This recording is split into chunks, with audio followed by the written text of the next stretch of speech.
Welcome to Environmental Law course. Dear learner and viewer, we are going to discuss about the Sustainable Development Law relating to climate change, biodiversity and forestry principles. Dear learner and viewer, in this lecture on Sustainable Development Law, we are going to look at Sustainable Development Law from the prism of the climate change law, biodiversity conservation laws, and the forestry principles and laws, which has been developed by the United Nations Conference on Environment and Development 1992. We will see these three laws as a very specialized and very focused point of view. In general, during the last lecture, we have taken note of the Sustainable Development Law from a very broad and general perspective. Here in this lecture, we are going to highlight the Sustainable Development Law in reference to three fundamental modern sets of laws which deals with sustainable development and the environment protection and the biodiversity conservation vis-a-vis the climate change and the forestry principles. We wish to start this lecture right from the very perception which we have drawn out of the legal and normative framework of the Rio Declaration Agenda 21 and the basic framework of United Nations Conference on Environment and Development, taking into recourse that how it has given way to the drafting of the Universal Declaration on Environment and Sustainable Development. So, the major outcome of the Rio de Janeiro conference or the Rio Declaration happens to be that it has accelerated the entire process of lawmaking in the arena of the sustainable development by giving focus under the 27 principles which we have discussed during the last lecture in a greater detail. Here what we wish to contend over is the point that ultimately if we have a very panoramic perception of the sustainability law as handed down by in the post-Rio scenario and the post-Rio plus 5 assessment scenario, we see that there is a rise of universal declaration on environment and sustainable development. This universal declaration on environment and sustainable development was was needed by the world on the lines of the United Nations Universal Declaration on Human Rights. This is a binding global framework which sets out the sovereign rights and reciprocal responsibilities of the state. The Universal Declaration on Environment and Sustainable Development also emphasizes on cooperation, prior consultation, and communication regarding all kinds of activities which have bearing on the shared ecosystem of the world. We will be discussing in particular the Climate Change Convention, that is United Nations Framework Convention on Climate Change, and that convention refers to an international treaty which has been adopted in 1992 to stabilize greenhouse gas concentration and to prevent the dangerous human interference with the climate system. The United Nations Framework Convention on Climate Change provides a global framework and a global effort to combat climate change adverse impact, and this framework convention essentially lead to subsequent agreements like Kyoto Protocol and the Paris Agreement. We will also see that how the Climate Change Framework Convention has been very successful in giving direction of Kyoto Protocol and the Paris Agreement in fulfilling the binding commitment in relation to the climate change. Then we will be discussing one of the most successful and most vociferous convention on biological diversity, which is a multilateral treaty combining the three fundamental values and the principle. The first is the conservation of biological diversity, sustainable use of its component, and fairly sharing the benefits of the biodiversity and the genetic resources among the breeder, conserver, and the holder of the biodiversity knowledge system. The Biodiversity Convention 1992, which is one of the successful outcome of the Earth Summit, was ratified by an overwhelmingly 196 countries, meaning thereby the kind of ratification by the member state. It evoked massive response by all the member states, and most of the member states happens to be in near unanimity for the need of such a conservation, which was felt long back in the international environmental legal framework and the sustainable development framework.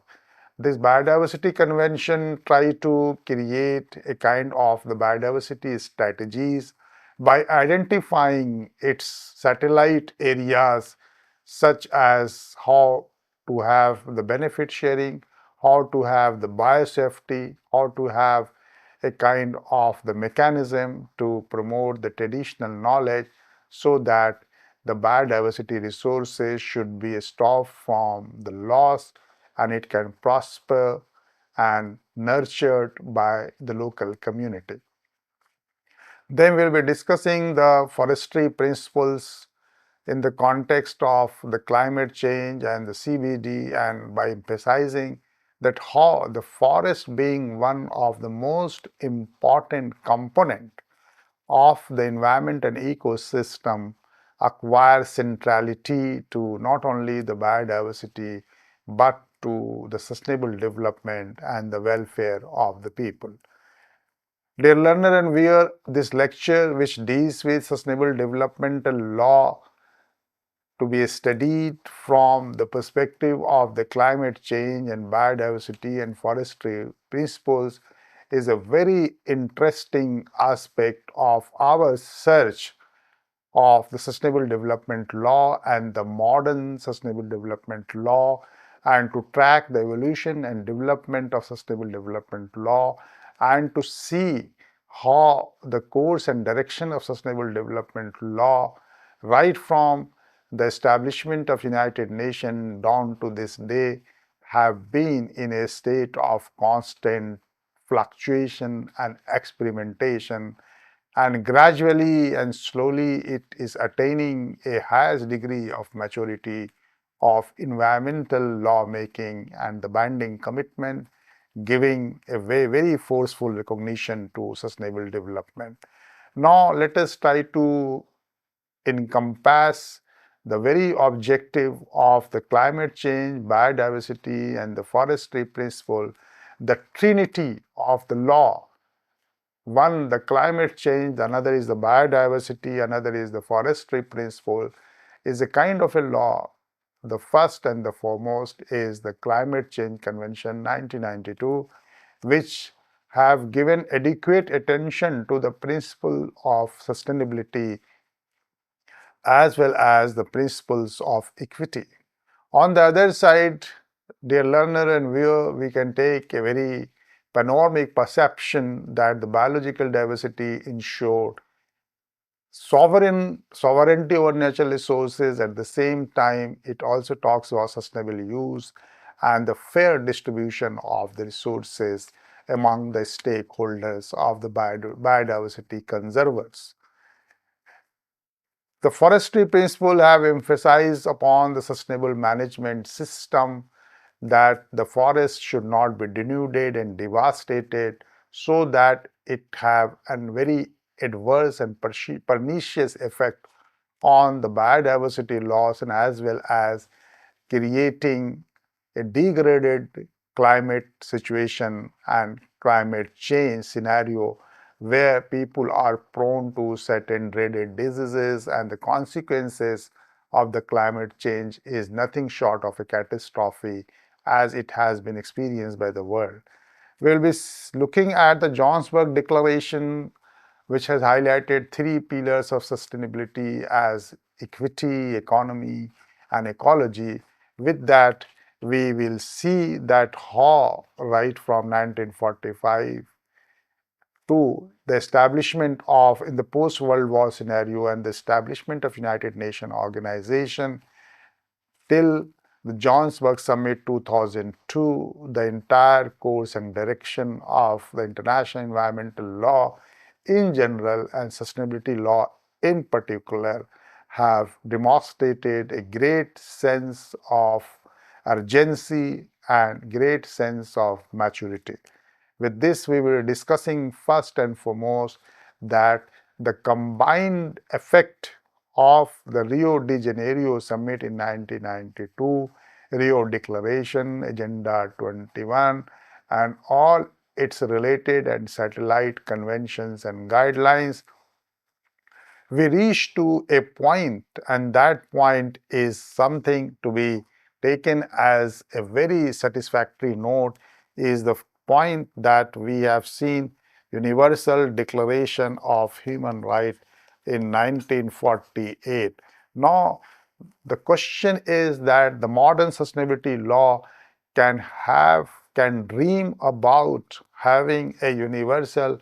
declaration on environmental sustainable development on the pattern of Universal Declaration of Human Rights 1948. That dreaming of a kind of a declaration as it has given to the first generation of human right, the second generation of human right, and the third generation of human right by UDHR and the two international covenant and the Vienna Action Program on human right. So the one is the UDHR, the another is two international covenants, and the third is the Vienna Convention and Program of Action on Human Rights. Right from 1948 to 2003, that it culminated into the entire generations of the human right. Therefore, can we dream of having a universal declaration of human right right from the Geneva Convention 1949, right from the Outer Space Treaty, right from the Moon Agreement, right from the Stockholm Declaration, right from the World Charter for Nature, right to the Declaration on Right to Development, and the slew of the legal reforms and rehabilitation which has taken place in 1992 at Rio de Janeiro United Nations Conference on Environment and Development. Taken as a whole, can we reach to a universal declaration on environmental and sustainable development? That is to be seen in this perspective, and that perspective is very important and very seminal to see how the rights and responsibility of all the sovereign states encourages cooperation, consultation, and the information sharing on the major international convention on sustainable development. How it tries to focus on the mutual sense of accountability and the mutual sense of belongingness in protecting the shared environmental resources and the ecosystem and the planetary Earth. The declaration also tries to look from the angle of promotion of an early warning system, care, caution, and circumspection as a joint response, as a global response, as a cross-border response to combat all kinds of transboundary movement of the hazardous waste, all kinds of transboundary pollution and cross-border environmental threats. So this universal declaration on sustainable environment and sustainable development happens to be a kind of the legal discourse which requires not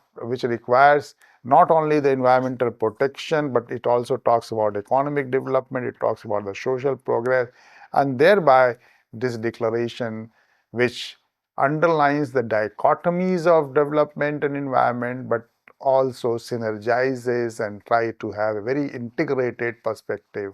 of environment and sustainable development, is a kind of a very unique kind of a declaration to set the new forms and refurbishing the entire sets of sustainability law in the modern context. Then we'll be discussing that what are the major legal principles of environment protection and sustainable development. Then we see that broadly, if we cull out the entire uh, prescriptions of the legal principles, then what we find there is principles of rights and responsibilities of environmental or the enviro human right. Then we have principles of rights and obligations in relation to the transboundary natural resources and equitable use. Then we try to deduce that the legal principles for environment protection and sustainable development happens to be have a kind of a pious responsibility for settlement of environmental disputes and to have a compensation system and redressal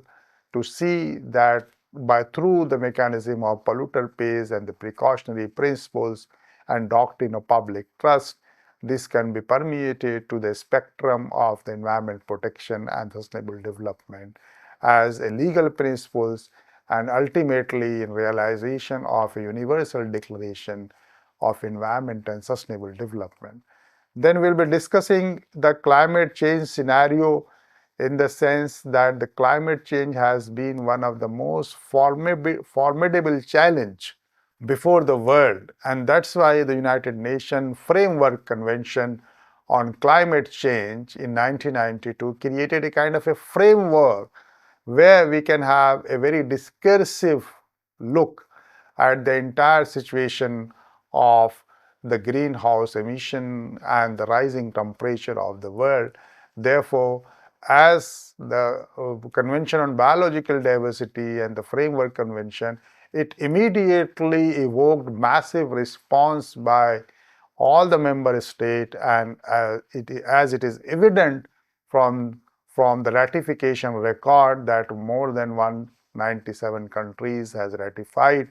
Here I will again give emphasis to the point that if any convention has reached to more than two-thirds ratification by the member state, then it becomes an automatic law and hardcore international law, meaning thereby any country which is not signatory cannot be absolved from the responsibility in regard to the climate change, and it has a mandatory import, and therefore even if the countries are putting this framework convention in abeyance,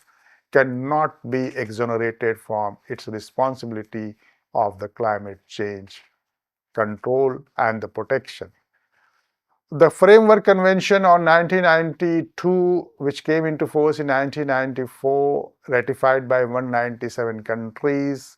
has a parent treaty known as the Kyoto Protocol of 1997, and then its subsequent incarnation of this law is known as the Paris Agreement of 2050. A combined reading of the United Nations Framework Convention on Climate Change 1992, Kyoto Protocol 1997, and the Paris Agreement 2015 reveals that it tries to achieve a stabilization of greenhouse gas concentration in the atmosphere. All these three laws broadly tries to prevent dangerous repercussions within a time frame so as to allow the entire ecosystem to adapt naturally and enable the sustainable development. Then the Kyoto Protocol, specifically speaking, is an international agreement in response to the United Nations Framework Convention on Climate Change, and it has been as declared as a kind of a parent treaty, and then it tries to commit to the parties by setting internationally binding emission norms, and it tries to see the internationally binding reduction targets. So the Kyoto Protocol, which was adopted in Kyoto in Japan in 1997, entered into force in 2005, has massive standard setting exercises which creates an international normative framework for not only for reduction of the emission but also try to give the target so that the most of the states should remain not as a carbon economy and their carbon creation must be minimized. The Kyoto Protocol 1997 recognized by that the developed countries are principally responsible for the current high level of the greenhouse gas emission syndrome and the atmosphere, which in the last 150 years, the most of the industrial activities and industrialized state have created a situation. So for the first time, the Kyoto Protocol talks in a very equitable and fair language, casting responsibility on the developed world in terms of their common but differentiated responsibility. The Kyoto Protocol also talks about the implementation of the protocol to be adopted by the Conference of Parties, a meeting in 7 in Marrakesh in 2001 and referred to the Marrakesh Accords. And this Marrakesh Accord at least creates some degree of commitment and bindingness on the issue of the GHG emission and some reduction targets. Kyoto Protocol in phase 1, that meaning thereby when it came into force in 2005 to 2012, gave the target of cutting down the emission by 5%. In phase 2, the Kyoto Protocol have given the target of reduction to 18% by industrialized country. And then taking the Kyoto Protocol phase 1 2005 to 12 and phase 2, the entire target by the 5 to 10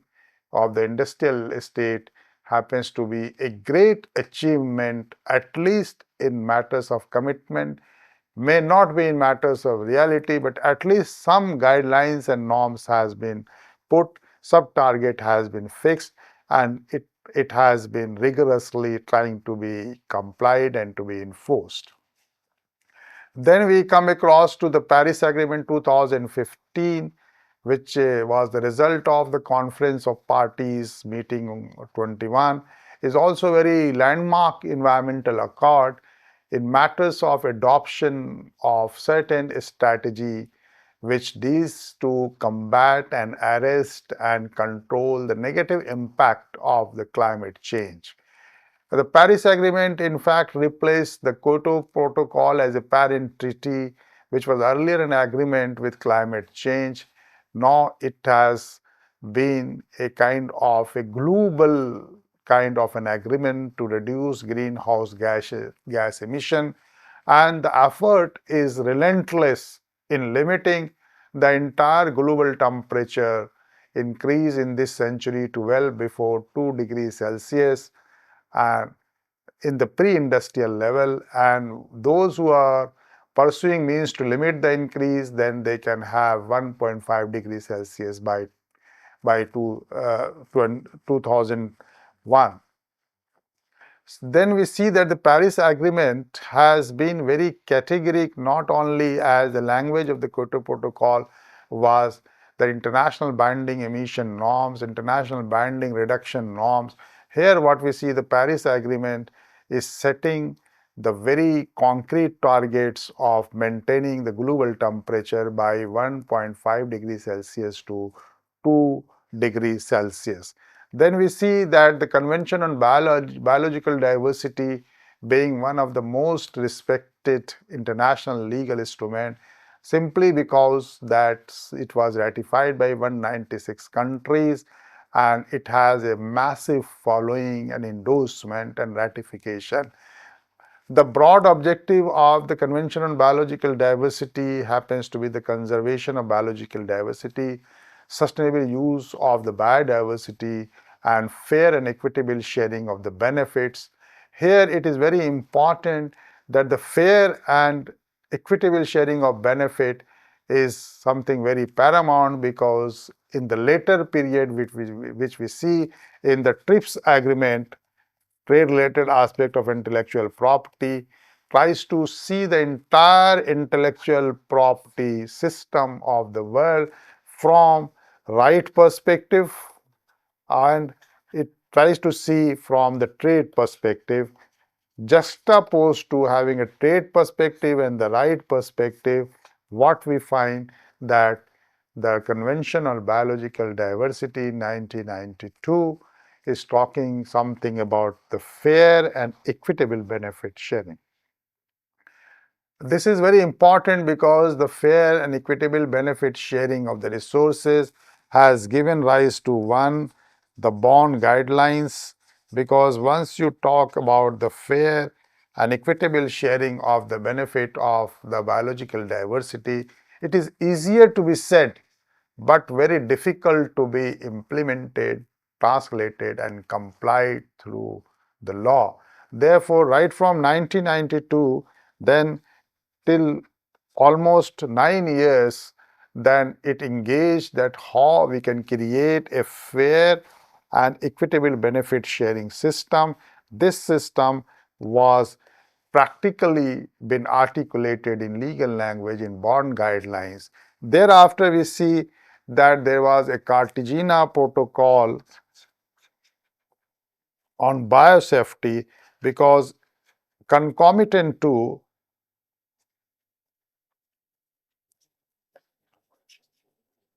concomitant to biological diversity, there is a question of biosafety, because it's not only the loss of the biodiversity which is important, but it is equally important to have to see that there should be the biosafety. Therefore, the Convention on Biological Diversity has given rise to bond guidelines, Cartagena Protocol, and as well as it has given rise to Nagoya Protocol, which tries to see the implementing mechanism of the fair and equitable sharing of the benefit. Then it also tries to move from the convention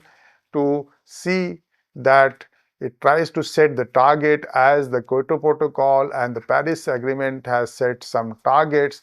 In the similar manner, the Aichi targets were declared by under the CBD, and then 20 ambitious but achievable targets were set, and that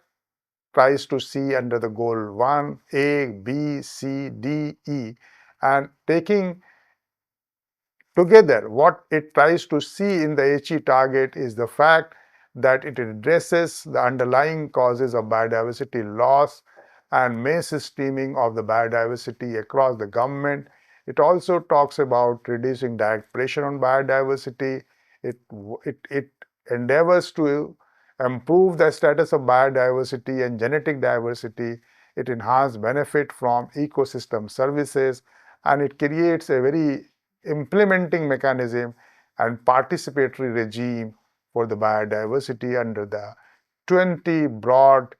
targets known as HE target. Then the sustainable development law must be understood in the matters in the context of forestry principles, and the forestry principles tries to focus on the entire range of environmental and developmental issues, opportunities, and socio-economic development by underlining the principles and objective of the conservation and sustainable development of the forest with their multiple and complementary functions. It also talks about something like in a very holistic but balanced manner, that the environment and development must have a multiple functions in the forest, including traditional uses and the economic and social values which are permeated in the sustainable management of the forest resources. The forestry principles also tries to emphasize on the point of the global consensus on the forest conservation by implementing the principle of assessment and international cooperation. The forestry principle have in fact tries to see the forest both from natural and planted point of view across all geographical variations and climatic zone including austral, boreal, subtemperate, temperate, subtropical and tropical. And in this diversity of climatic condition, how the unique ecological process of the forest creates a potential threat and opportunity that needs to be understood by developing some environmental mechanism and sustainable forestry where the government must devote to not only the economic development is essential but maintenance of all forms of life in the forest is equally deserves our attention, and all states have solemn responsibility for the forest management, conservation, and sustainable development. Therefore, the forestry principle calls for honing out the strategy for the national legislation and to pursue these principles in such a manner that the entire forest resources from natural and planted across all geographical variation should satisfy the human needs and incorporate environmental values, create a sound sustainable management system, and as a whole, the forest became a harbinger of the sustainable development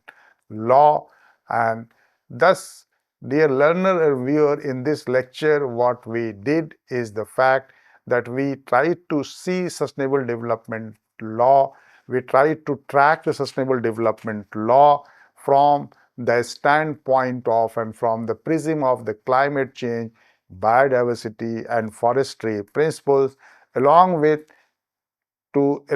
exploring the possibility of creating a kind of a system where we can have a universal declaration on environment and sustainable development on the lines of universal declaration of human right to international covenant, social and political rights, civil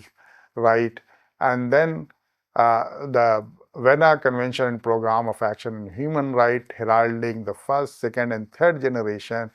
Can we now transcends when we have a discussion on sustainable development law in the international environmental legal framework? Can we have the first generation or second generation and third generation of the sustainable development law and policies in the international level? Then we can possibly conclude that these trinity of the laws, meaning thereby the Convention on Biodiversity Law, climate change law, and the forestry law, along with a pious wish to have a universal declaration on environment and sustainable development, thus concludes to the idea of what is called as